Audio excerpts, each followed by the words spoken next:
Welcome to Kendall Speaks. I'm Dr. Bryan Stewart, Kendall Campus President, and today we have an amazing group of people with us to talk about the performing arts programs here at the Kendall Campus. First is Misty Bermudez, Instructor of Music, Humanities, and Coordinator of our Classical Vocal Area. Welcome. Thank you. Also with us is Linda Alvarado Stermer, Instructor of Music and Coordinator of our Jazz program. Thank you so much. Glad to have you. And finally, Philip Jones, Instructor of our Music program. Music business, Music business. It's great to be here. Yes, wonderful. Well, welcome all. Thank you. Let's first talk a little bit with each of you about your journey, maybe in the world of art and, how that got you here to Miami-Dade College. So, Misty, we'll start with you. Sure. I grew up started singing when I was 9 years old, and then I studied music here in Miami-Dade County. I was a part of the South Miami Middle School Magnet program, and then I went to New World School of the Arts. And then I decided that's what I wanted to do for my living. I wanted to perform. I did do a music ed degree at FIU. I wasn't sure if I wanted to be an educator or not. I did a performance master's at UM, did the performing thing for a long time until about 12 years ago when I started teaching here. I started just teaching some voice lessons, and I was like, oh, this is awesome. And so it started small and just kind of grew from there, and here I am 12 years later. Well, we're glad you're here. Thank you.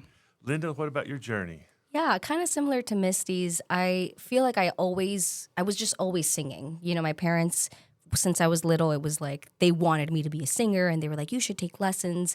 And I kind of resisted, I think, a little bit out of fear. And it wasn't until I was graduating high school where I was like, well, I don't like to do anything else. So, let me give this a chance. And I think for me, this question, what really inspired me, the answer is Miami-Dade College, because I was a student here, and this is where I first got the tools where I realized I can do this, Right. They gave me the tools to continue my education. Similar to Misty, I didn't study education, actually. I studied performance, so I didn't know where it was going to lead.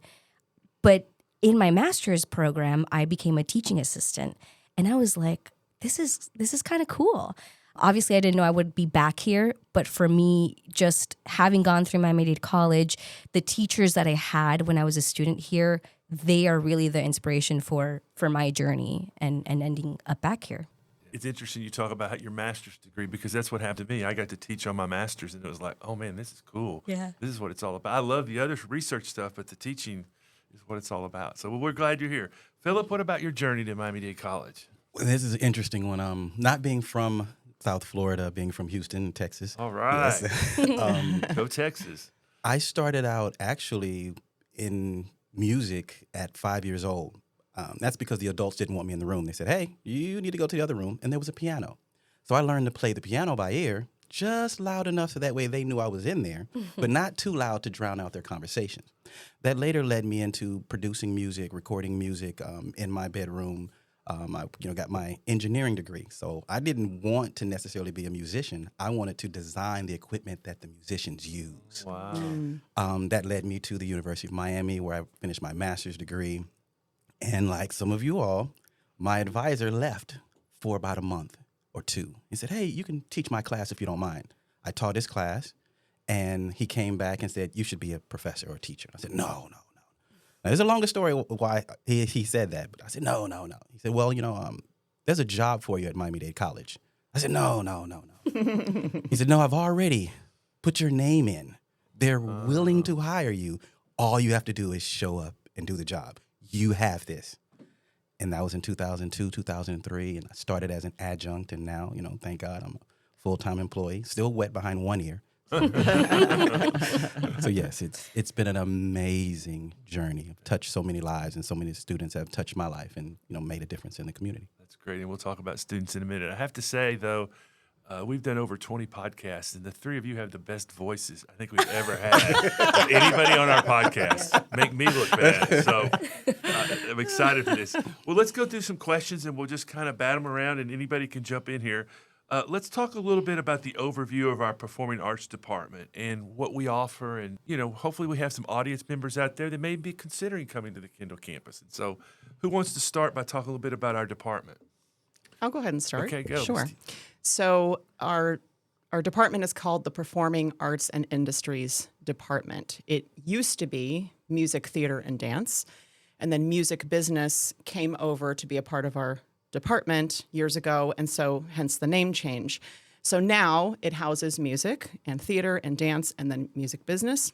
And we offer AAs and ASs in, different areas in performance and education, theory and composition. The degrees that we offer can lead into those bachelor's programs, arts therapy. And maybe I'll let Philip talk a little bit more specifically about music business. Yes, it's wonderful to be coupled with the performing arts because the students not only get a chance in music business to perform in art and know what it's like to be an artist, then they understand how to monetize and how to build relationships and how to understand the business. Like, okay, yeah, you can sing, but there's probably a contract we should sign so that way as you get signed, everyone gets fairly compensated. Right. So we have that. And even like this podcast, we have audio engineering, music production. It's a great portion of the program that really has an asset, I believe. Yeah, and I want to speak to what both of them are saying. There's also a lot of collaboration between these areas because it's not just, we're music business and we're music and we're dance. A lot of the students do a little bit of everything. And so some of them are in multiple ensembles. Some of them are music business students, but they take private lessons and they're in the ensembles and they don't only produce the music, but they make the music, and so we help them in, as much as we can with all those different paths to creating music. And I'm sorry to interrupt, but they don't necessarily in their degree program because there's so many demands on them. There's a very specific pathway that they have to follow. But as they're thinking about what they might do in the future, for example, if they're thinking of going into the genre of musical theater, we don't have an AA in musical theater, but they can do the music, and then we'll say, okay, but you should also go take a ballet class. Mm-hmm. Or if they're thinking about composition, I'm like, okay, we're going to also insert a songwriting class into your curriculum. So it's really great to have all of these different facets of the department. Kind of customize it based on when you meet the student and what their interests are. Absolutely. And, speaking of students, one of my favorite things is to walk the campus and hear the people in the practice rooms in Building M and outside the Building 8 here. And we had the SACS people here for a accreditation visit, and we didn't set it up, but your students were all over the place making music and so forth. So with that question, talk a little bit about how we develop student skills. And you mentioned, Misty, about how you prepare them kind of with their degree, but talk a little bit about what we have to offer them here at Kendall. Yeah, absolutely. So I'll speak mostly to music because that's the area that I teach in. But we really do our best to make it as comprehensive as possible. So our music students in particular, they take music theory classes, they take sight singing classes, they take piano. This is all on top of their private lesson and their ensembles where they actually make the music. So besides, while they're taking all these classes, they're developing all these fundamental skills that overlap to help them have the resources. And like Professor Bermudez said, when they continue, they have a good start. They have a good foundation. So that's one of the most important things that we do is offering them those fundamental skills to become musicians. And one of the particular concerns for music students, for dance students, for theater students is that they not only have to complete the classes they need that are sort of their first 2-year classes that they would take in any 4-year program, because the degrees across public and private universities for the arts are, for the most part, are pretty standardized. We know that they have to do an audition as well. And that's a big thing because when they're going to their next institution, they're expected to perform at the level of a junior. So we have to make sure that they are ready for that because it doesn't matter if they've completed all the classes and vice versa. If they are performing and they're amazing, but they haven't taken 2 levels of theory, they might get sent back to finish that before they come in or might not be considered. So that's a way that we are looking at them in particular to get them prepared. And I want to, jump in. We do help them additionally outside of the classroom because we're very active about advising them, meeting with them, helping them enroll in the right music classes, saying, like you mentioned earlier, kind of customizing, what do you want to do? Okay, here's how we can get you there. And it's different for each student. Right. It's very challenging, and that's the reason why I really like the position and I like the faculty and staff. One of the things that I've tried to encourage students at any level is getting some hands-on experience. There are some people that are great mechanics. There are some people that are great at sports. You need to know the fundamentals of the game. So you have to study the history of the game, study the history of the automobile. So we have to study the history and appreciation of music and know music theory. But then you need to get your hands dirty. Right. You need to do the work. You're going to need to record. You're going to need to do the ensembles. You're going to need to perform, and that will help change your perspective. You might not be an artist, but now that you've done the work, you can respect the artist when they have jitters, or you can respect the artist when they realize, oh, maybe let's bring this song down a half step. At this time, because maybe they have a cold or a flu. These things you want to be aware of, and so that's hands-on experience, encouraging the students to create bands, internship at local labels, studios, and entertainment companies makes a difference. Philip, let's talk about the music industry with technology and social media and streaming and all the things that are going on. There's been a lot of changes in it.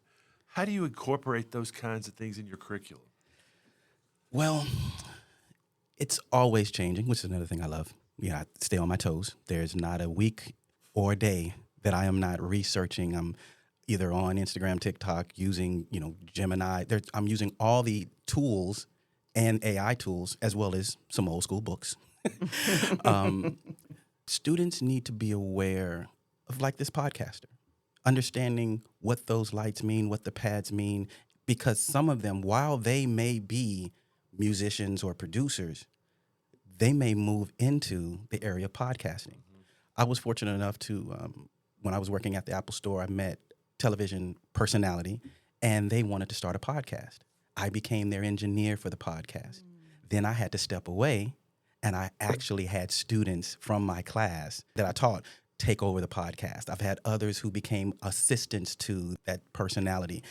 So being flexible, knowing that it's going to change. I mean, I want to date myself, but I remember when there was this thing called a 8-track. Oh yeah, okay. I'm afraid. I know what that is. Then that moved to not only we had vinyl, but we had tapes, and then we moved to CDs, and we moved to MP3s, and now there's AI. I have a little short story. I have a friend of mine whose father's passed, and he misses his father. He didn't have a good relationship with his father, and he asked me, "Hey man, you think I can give you some recordings of my father and put that into the AI and have it talk to me? Oh, wow. Have it tell me, Yeah. son, you did good." Oh my gosh. It's things like that Yeah. that say, okay, if you're in the music industry, you have to have the compassion, but also understanding of, I want that tone that when he says it, that it's sincere, not just, "I love you, son." No, so these things we incorporate, and who owns it, how do we manage it? So copyright law, publishing law, all that changes. And students, I need to let them know they must be lifelong learners. Exactly. What's interesting, the AI part, you think AI has been around a while, but we've really kind of recognized it recently. Just imagine 5 years from now where we're going to be. Yes.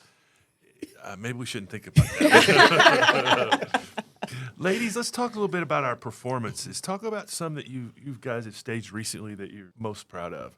We have so many performances, and they're also different. So, coming up, I'll talk about one that we're really excited about. On March 10th, we're going to have the Compose Her concert, where we're going to feature both of our ensembles, the chorale, which Misty leads, and Vocal Fusion and Vocal Fusion 2. So that one, we're featuring female composers, female arrangers, and we try to do different concerts like that. In the past, we've had concerts where we invite alumni to come back. So we try to vary it. We've had concerts where we perform off campus. I know Misty does that a lot because she also happens to be the director of the Civic Chorale of Greater Miami. So there's a lot of community overlap as well in our performances. I also want to talk about the student-led performances too, because we do coordinate a lot as professors in the music department, where we put on shows for our students, but the students themselves are taking ownership, and they are starting to say, well, we want to put a show together of music that we don't get to do in ensembles, because we do have to curate the music so that there's tradition and there's innovation, and there's things they want to do, but at the same time some of them want to perform R&B covers or pop songs. And so we have the coffee house performances. that the Fusion House Club puts on in front of the Starbucks. Sometimes you get to hear them. Yeah. So we have a lot of variety. And a wide variety of genres, which is really great because our students come in, some of them are actually unsure as to what particular genre of music they're going to focus on. So we have, the chorale that I lead, which is a very sort of more traditional choir. And then we've got a couple of jazz choirs, and then we have an R&B ensemble.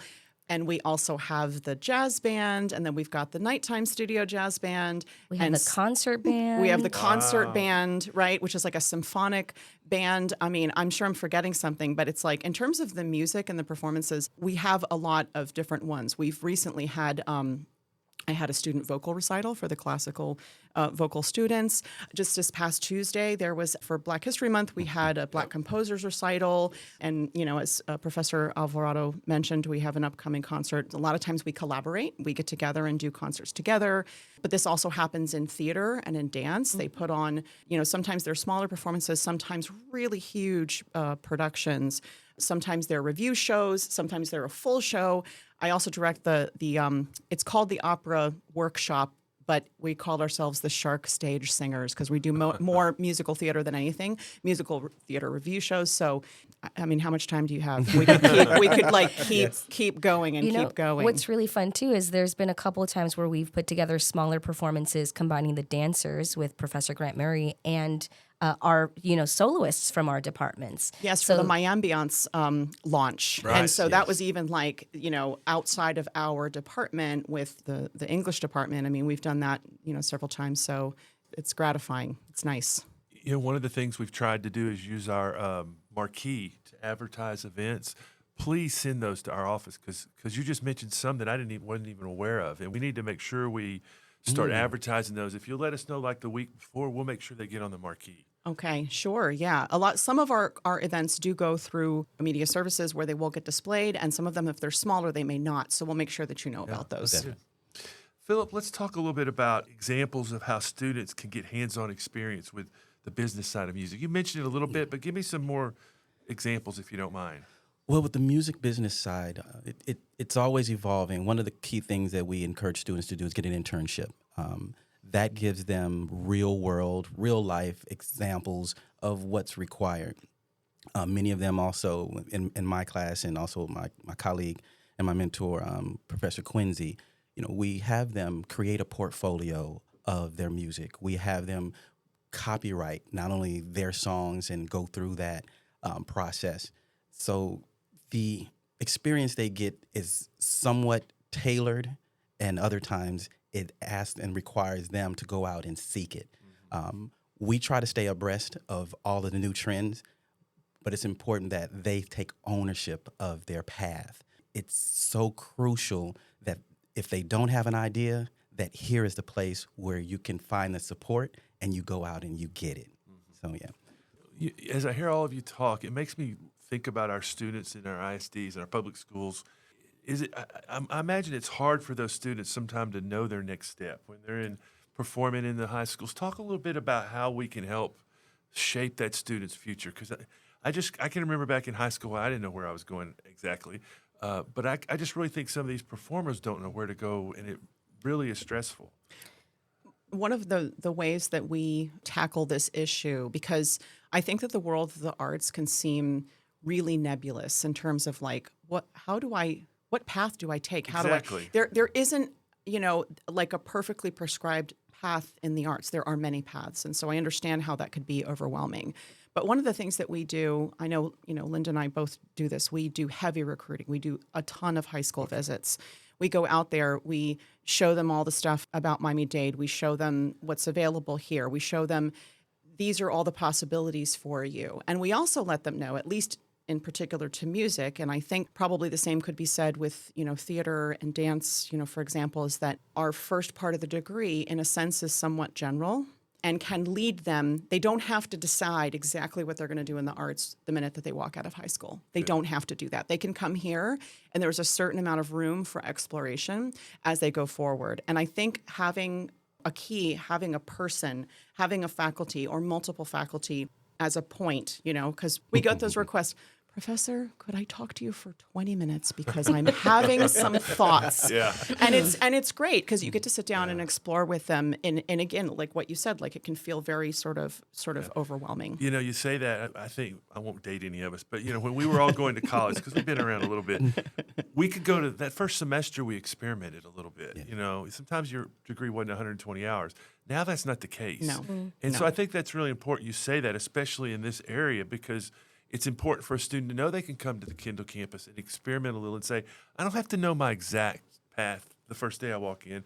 Maybe you do if you're in STEM or something, but I think that's a really cool thing about this program. And to be honest with you, our students, the days of going into one genre and only ever singing, I mean, when I went through school, it was classical and classical and classical and nothing else. And now many programs will have them kind of take a couple steps over, study some musical theater. I just gave a recital a week ago, and it featured mostly like a lot of Spanish language boleros and jazz standards, ballads, you know? I mean, I'm glad I could do that because it was an opportunity for me. Yeah. So that's another thing, is that it's not only getting their path, but also giving them some overlapping skills for other genres. One of the things I wanted to add, I found it interesting, you know, coming from years of teaching in the high school, the students now have the opportunity to do dual enrollment. Oh. So just last semester, I had a student that was in my class, and I was like, this guy is like overly eager, and like he's like asking it wasn't like a normal college student. Come to find out, he was in dual enrollment. And we found out I was teaching here. He was driving from one side of the planet just to come to this, location. So that's one of the other things that we want to champion and look out for, is those students who want to come and take those dual enrollment courses. And with us having multiple paths, I want students to continue to finish their degrees here. Because some of them, choose to transfer. That, student in particular wanted to go to Berkeley.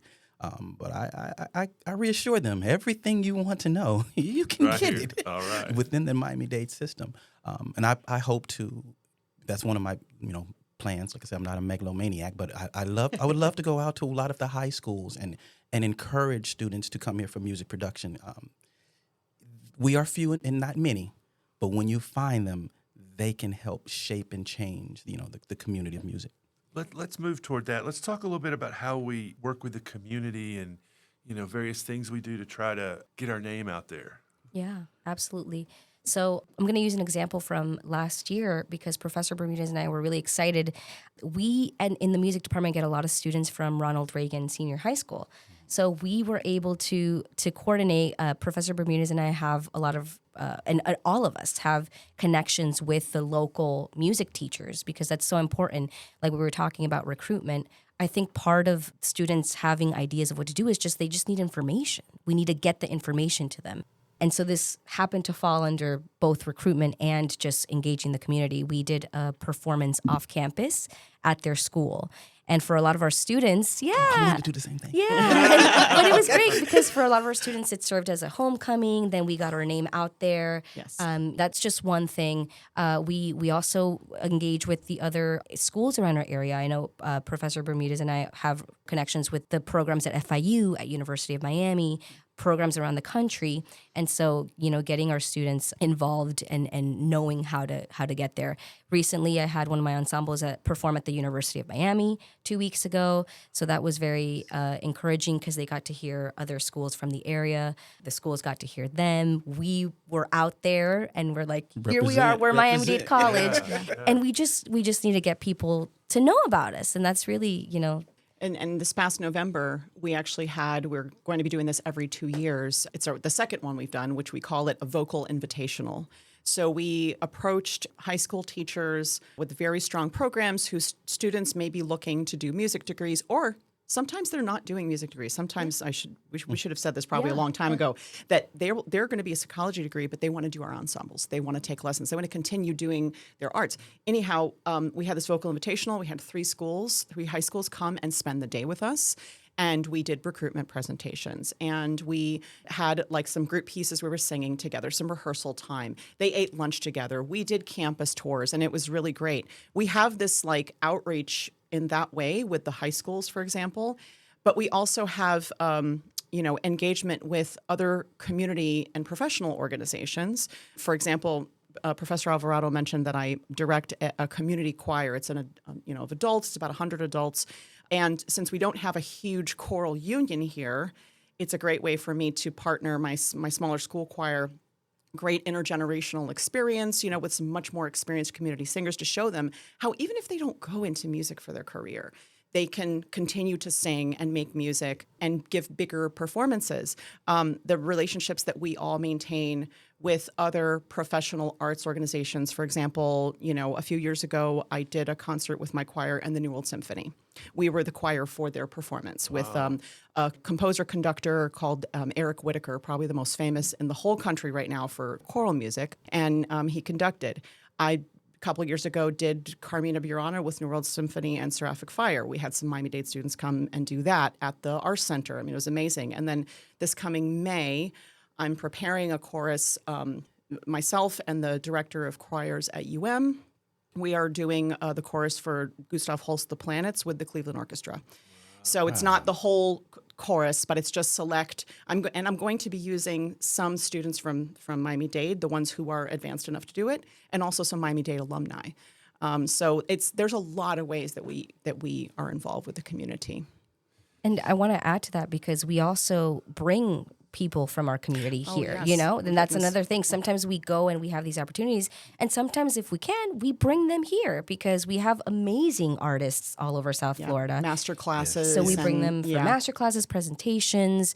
When we can, we are connecting our students with these artists who are doing what they want to do.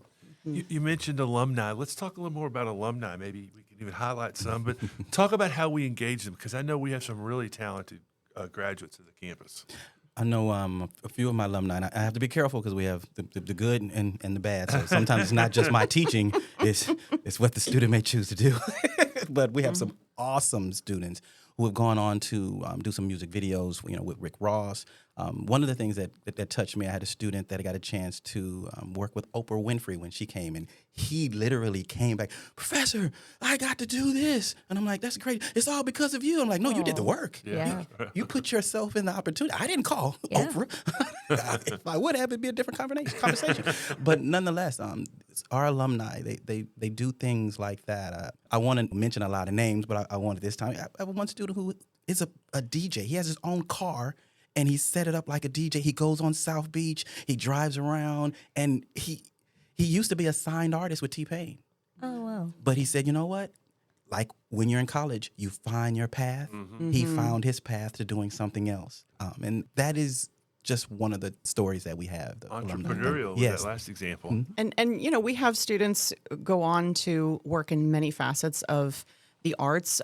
We have performers and teachers and music therapists.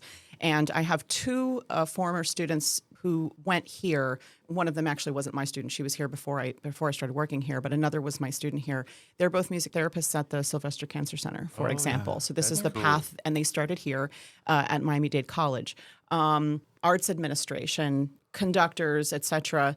Really, they're getting into the community. They're doing the work. As a matter of fact, for our next invitational, not this coming November, but the following, I talked to a friend of mine, now my friend, my former student, now my friend, Valentina Ojeda. She's the music everything at Misty Bermudez High School, and she's become a wonderful professional in her own right. And I was like, hey, come back. This is the best kind of, coming back to Miami-Dade. Yeah. I mean, we just have to look across this table at Professor Linda Alvarado Stermer, right, as an alumna who came back here and has a somewhat famous student now. Some of them were not my students. It was before my time, but we do, because Misty talked about the other sides of the music therapy, the teaching, but we also have a lot of students who are thriving in performance. Yes. Mm-hmm. So I think she's referring to a student, Mafe Miki Larena, who was on The Voice last year. Oh, wow. She made it pretty far through, and I love that show. Yeah, it was so exciting to see her because not only is she a fantastic singer, but she's also good people. Mm-hmm. When they're both great people and fantastic musicians, it just lines up so well. So it's nice to see her career, launching, and she's starting to release music. And that's something that I love too there is undeniably this connection in this time between music business and performance of any kind, because they have to be in the know. Yeah. They have to know, well, I want to release music. What are the laws? How do I do this? So there's a lot of overlap. But a lot of them, students from before my time, from our department, we have lots of Latin Grammy nominees. We have winners. I have to point out Ale Mor, who is a singer-songwriter in the Hispanic Latin genres. She was here last semester. She spoke as part of Hispanic Heritage. She is really doing what a lot of the students want to do in terms of her performance career. She's recording, she's writing, she's being recognized, which is not the important part, but it's always nice. So a lot of them are following the performance pathway as well. And I want to link this back into some of the things we were just talking about before, about the importance of the relationships that we build with community and with the high schools around and the recruiting. Mafe was originally at Ronald Reagan, and she was a student of, my husband teaches guitar there, and then our friends are the choral directors and band directors. She was a student there.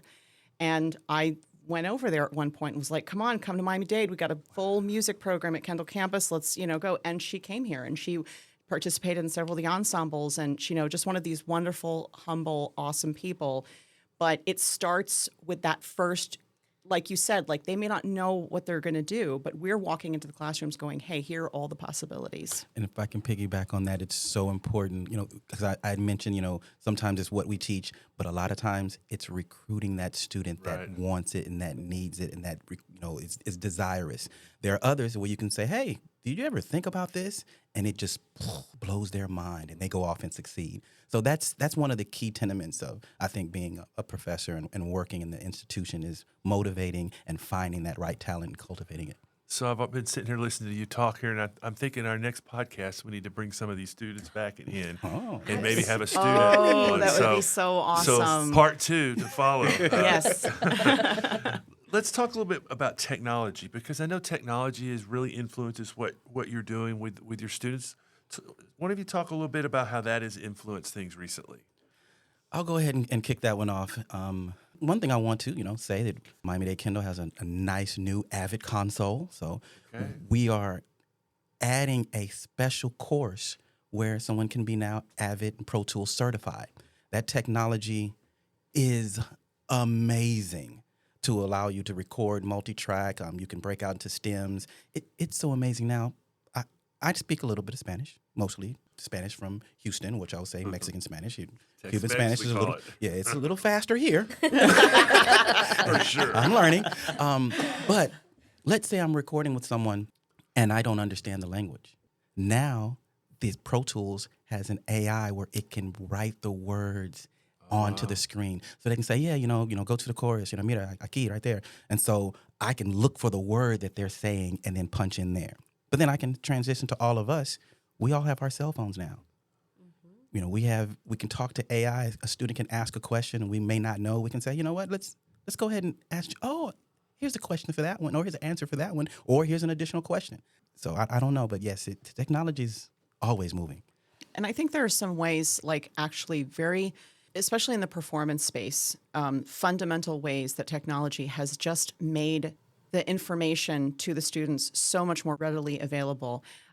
We have iPads where they have their music and they read instead of reading. I'm going to admit this. I was being a little bit of a stick in the mud, and it took me a long time, but I just got my iPad like 5 days ago, and I went, why didn't I do this before? So my music, I've been like a laptop person always, but and I'm not averse to technology, but with reading music, I don't know, I had some nerves about it. It's just so incredible. It's super, convenient. You can get recordings quickly. Yes. I mean, back in the day. Yes. Mm-hmm. I had to go, okay, I need to hear a recording of this particular aria from this particular opera. Let me walk myself over to the library and go through the card catalog or like whatever, just these things that, like, while wonderful, were very time consuming. So the students have more availability for things like that, for communication with the students. Mm-hmm. Or, for example, we're doing some choreography in the opera workshop. At the end of the last class, I recorded what we did, and I uploaded to Canvas and said, go home and practice. I mean, it's like an immediate, it it's helps. immediate. So Yeah.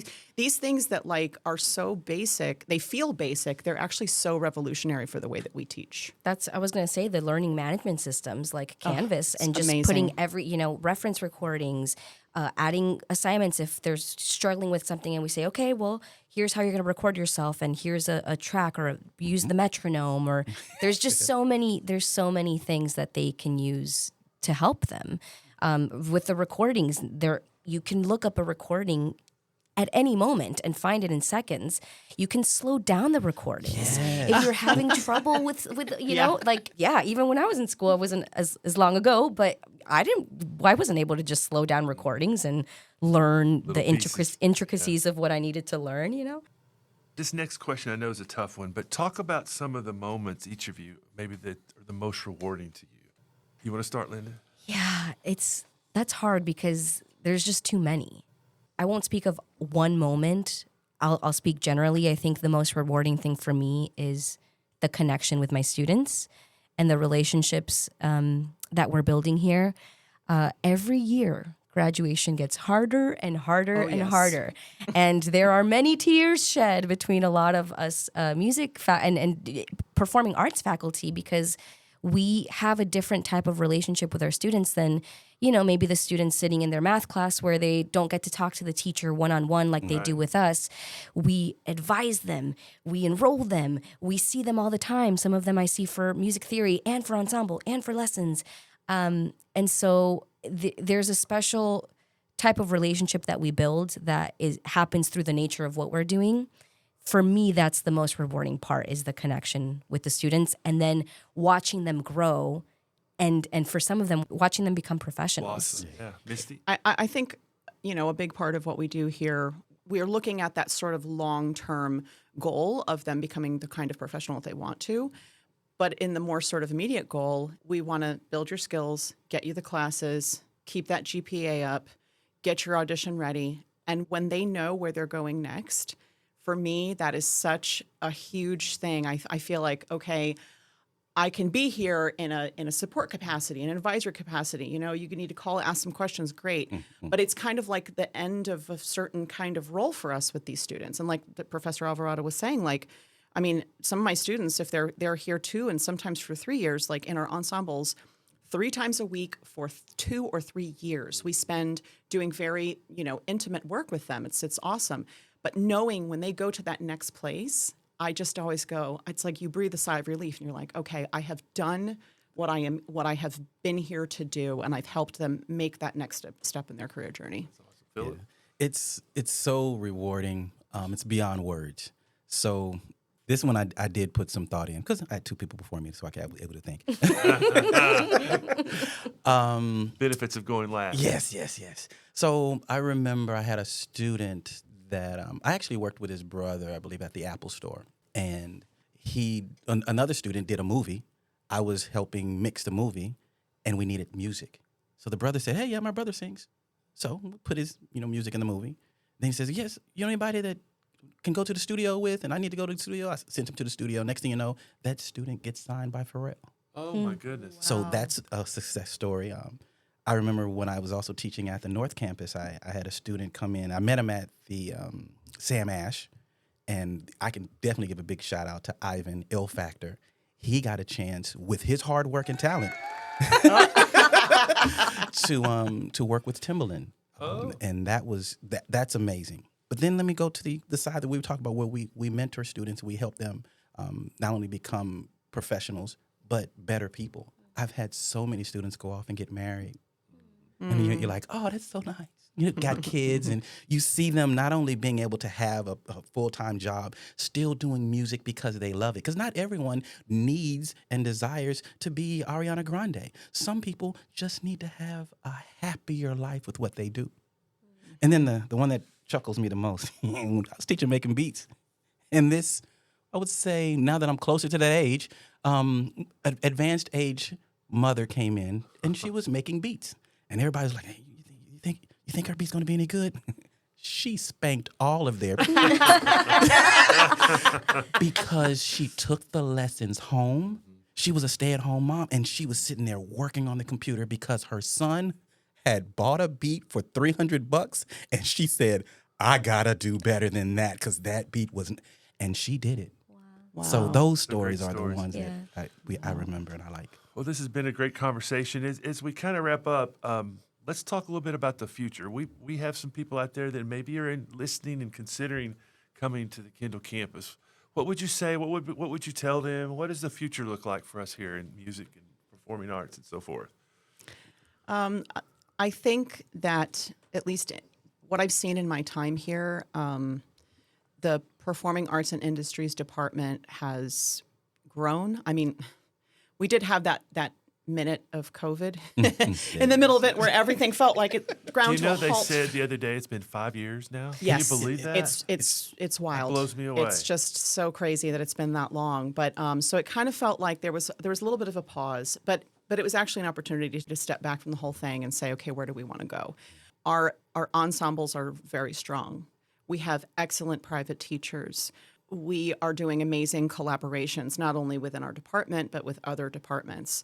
And what I see, right, amongst like really excellent faculty, our music faculty, our wonderful dance and theater faculty, music business, is this spirit of we're wanting to make things better. We're wanting to make things. I tell the students when I go out and recruit, I said, our program is not auditioned the way that you would need to audition if you go to, say, FIU or University of Miami or maybe to a school out of town, but we treat it like it is. Yeah.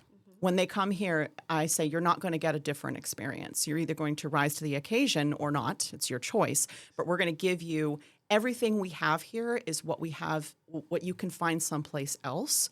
And that's always been my goal, is to create the experience for the student here so that they don't ever feel like, oh, I just went to Miami-Dade and I didn't have the same experience that I got at another college or university. I want them to feel like I got everything that I needed and more. And that's really, I find that to be the goal of a lot of my colleagues. Yeah. And it's so special because that's such a unique thing that we offer to say, you want to be an artist, you want to learn, or you want to be an educator, whatever field you want to go into. There aren't many places where you can just do that and show up. And we are one of those places. And for me, that was a huge gift. And I know for a lot of our students it is too, because like we said, they choose, they have to put their part into it. But when they do, it's really amazing. So one of the things that I really like, and because I'm still relatively new as a full-time faculty, I have a lot of grandiose ideas. But some of them have already been done. I'm just maybe not fully aware. And that would be on-campus showcases and talent shows, multi-campus concerts leading to a local college concert and tour. Because we have some amazing talent. Why don't we go to these other schools and help build? I just want to build a better community of professionals that are recording, that are releasing music, that are supporting with background singers, dancers, just everything locally. I don't want to be at another Atlanta or another LA or another Miami. I just want to be a better, I said New York. I want to be a better Miami. Yes. Build a community. That's great. Well, we like to end our Kendall Speaks podcast with turning the microphone on me. So if you guys like to ask me any question, we've got some wild ones over our episodes, but I'd certainly turn it back on you. I have a question. Okay, I figured you might. Did you ever in your lifetime do any, I know you're a sports lover, or at least that's how much I see you online at sports events. I'm like, he must really like sports. But did you ever do any kind of arts growing up? So I never had the talent to do that. My brother performed and did artwork and drama, he big drama. But I will tell you one of my favorite things to do that most people don't know, I probably have seen 60 Broadway plays in New York. Just saw Mamma Mia last week at Arsh. I have a huge heart for Broadway. And you were talking about it earlier, and I mean, I can rank my top 10 shows just like that. So I do This is is big news, folks. I do have Big a big news. heart for that, but I don't have any talent at all, unfortunately. Well, can I just say something that links into that? You cannot be an artist and do art without an audience. True, that's right. So That's the exactly audience right. is literally like the linchpin. It's the most important part of everything because what we do, it would be pretty selfish if we only did it for ourselves, right? Or it wouldn't make any sense. So it's just I appreciate folks who are like, no, I'm the person who's going to sit there and appreciate what's going on. Well, now I want to know what the top one is. Yes. What's your favorite musical? It's easy. Les Mis, by far. By far. Second is Kinky Boots. Third is The Prom. And then it gets really hard from there because I've seen them all. We just got back over Christmas and saw 6 productions, including Stereophonics, which was the #1 play, and then the #1 musical last year, the Tony winner, was The Outsiders. We got to see that. And then I saw several others. We got to see 6, which I've been wanting to see. Suffs, which is My dad went to unbelievable. see 6 in New York recently. Yeah. Yeah. Great. He said it was incredible. Suffs was their second to last day showing of Wow. it. So, and I think it's getting ready to tour down here. So. Wow, this is big info. Okay. Now we know what to invite you to. Yeah, I know. Well, thank you all, Misty. Thank you, Linda, Philip. Thank you guys for your time. This has been a great, great podcast. I want to thank Christina Sines, our head writer, Paul Klein, our executive producer and producer today. Thank you all for being here, and goodbye for now.